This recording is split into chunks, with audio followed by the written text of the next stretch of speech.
नमस्कार, मी वृषालीज होममेड हॅपीनेसमध्ये तुम्हा सगळ्यांचं खूप खूप स्वागत। आज आपण बघणार आहोत काळ्या वाटाण्याची उसळ कशी करायची।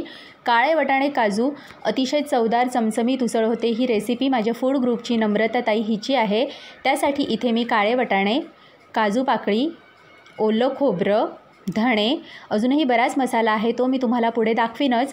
बऱ्याच जणांची अशी तक्रार असते की काळे वाटाणे अजिबात लवकर शिजत नाहीत, सोडा घातला तरी शिजत नाही, पण असं अजिबात नाही। काळे वाटाणे जर आपण 10 ते 12 तास भिजत ठेवले तर ते अगदी छान भिजतात आणि छान भिजले की छान शिजतात।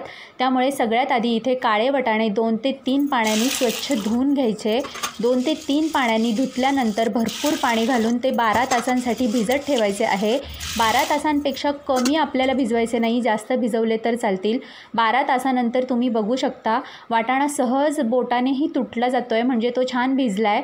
आता हे पहिलं जे पाणी आहे भिजलेलं ते काढून टाकायचं आहे। परत दुसऱ्या पाण्याने स्वच्छ धुवून घ्यायचं आहे।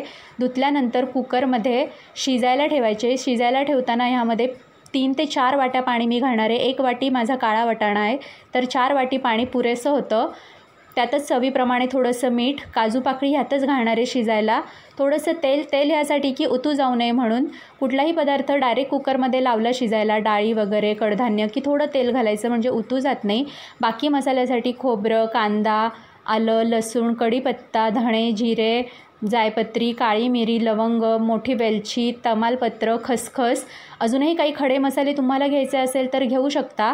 आता सगळ्यात आधी कांदा तेल न टाकता असा परतून घ्यायचा आहे, थोडा गुलाबीसर करायचा। गुलाबी झाला की मग त्यामध्ये तेल घालायचं।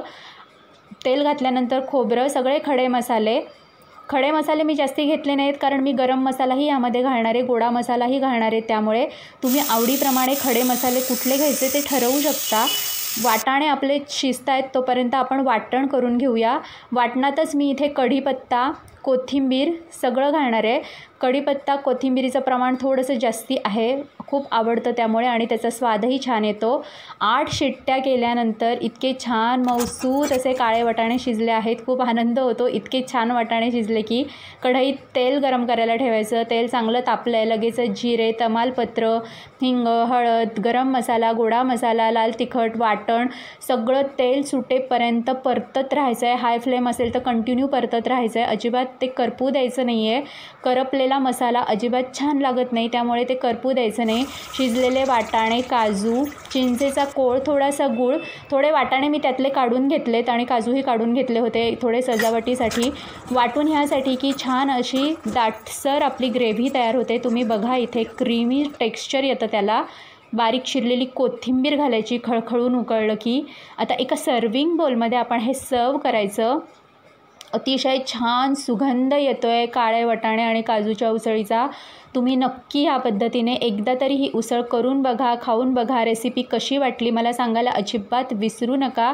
मी जसं नेहमी म्हणते की काही पदार्थ जेव्हा आपण करतो तेव्हा काही खास आठवणी आपल्या असतात। ही उसळ करते तेव्हा माझी प्रिय मैत्रीण वैशाली हिची आठवण आल्याशिवाय मला राहत नाही। माझ्या ऑफिसचे अगदी शेवटचे 3-4 दिवस राहिले होते। तिने मला सहजच विचारलं, वृषा काय आणू तुझ्यासाठी? म्हटलं काहीही आण। तर तिने एवढ्या पहाटे माझ्यासाठी काळ्या वाटाण्याची उसळ आणि आंबोळी असा झक्कास बेत करून ऑफिसला आणला होता। जेव्हा मी ही काळ्या वाटाण्याची उसळ करते तेव्हा मला तिची आठवण येते, म्हणजे येतेच। अशा खास आठवणीतली खास चवीची ही उसळ नक्की करून बघा। एक वेगळा पदार्थ आपण केल्याचा आनंद मिळतो, समोरच्यालाही वेगळं छान काहीतरी खाल्ल्याचा आनंद मिळतो। त्यामुळे नक्की एकदा म्हणते म्हणून करा। सगळ्यात महत्त्वाचं व्हिडिओ शेवटपर्यंत बघितलात त्यासाठी खूप धन्यवाद। भेटूया नेक्स्ट रेसिपीत, तोपर्यंत बाय।